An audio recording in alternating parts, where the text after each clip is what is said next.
Because you've had a long history of working with nonprofits, so how did you first get involved with that? Again, I just kind of fell into it.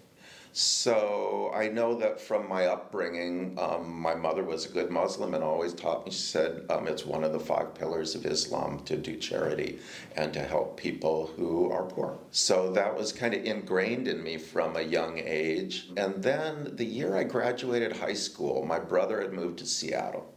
So I came for a visit. And back then you could ride the ferries back and forth all day just for paying the 80-cent fare. Oh, yeah. They'd never make you get off back then. And I'd done that all day and got off and I was walking with my Big Gulp on the waterfront. And I saw this guy walking from garbage can to garbage can and looking for any cup that still had something in there, and he'd drink it up and go to the next garbage can. And I was fresh out of high school. I'd never seen anything like that. And he walked by me and I didn't know what to do except hand him my Big Gulp.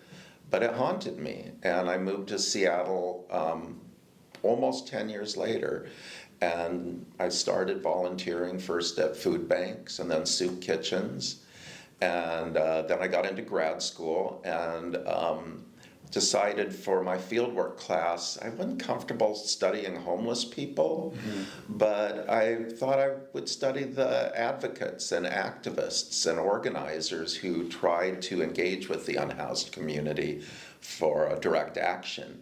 And I got hooked. One of my first things I did, I ended up at a police riot. And I'm just grabbing posters off of telephone poles to write notes, and I was just hooked. And in the midst of doing all that, my parents died, and I'd started a community meal in my mom's memory, and invited other SOC students to be part of that. And I was really hooked on that too. I finished my doctoral work, decided life's too short. I don't want to be an academic, and I did applied research.